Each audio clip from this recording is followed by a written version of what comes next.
La réponse de Poutine à Donald Trump et à l'Europe. Nous avons parlé il y a un instant de l'ultimatum donné par Donald Trump, le président américain, à Vladimir Poutine. L'une des réponses de Vladimir Poutine, c'est que la guerre continue, les bombardements aussi. Et la Russie prévoit de dépenser pour son réarmement et elle ne prévoit pas de dépenser une somme minime. Elle prévoit de dépenser 1100 milliards de dollars pour se réarmer. À titre de comparaison, que vous puissiez comprendre, vous qui nous regardez à la maison, eh bien en Europe, ce réarmement qu'on attend encore, attention, qu'on attend encore, c'est 800 milliards d'euros. Rien que pour la Russie, 1100 milliards. Mon colonel, qu'est-ce que ça veut dire 1100 milliards d'ici 2036. Ça veut dire on se réarme au cours des 11 prochaines années avec des forces, des alliés qui ne sont pas des moindres. On a l'Iran, on a la Corée du Nord, on a tous les BRICS aussi qui ne prennent pas parti, mais on a bien vu les proxys, Chine, Inde, etc.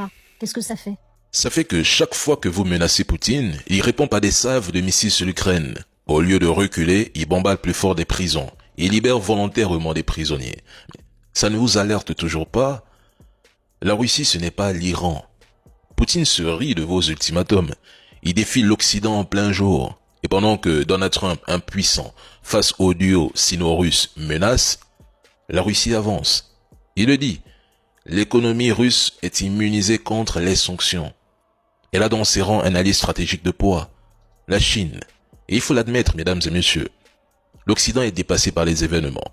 Seule la presse continue d'entretenir l'illusion d'un Occident tout puissant, pilier incontestable du monde. Mais face à l'axe sino-russe, il recule depuis 2022. On attend toujours que les États-Unis fassent tomber les BRICS, comme ils le promettent. Le 21e siècle est déjà multipolaire. Le reste, c'est de la propagande. Et pire, 1100 milliards pour la Russie dédiés à la défense, à la recherche, à la production et à la guerre.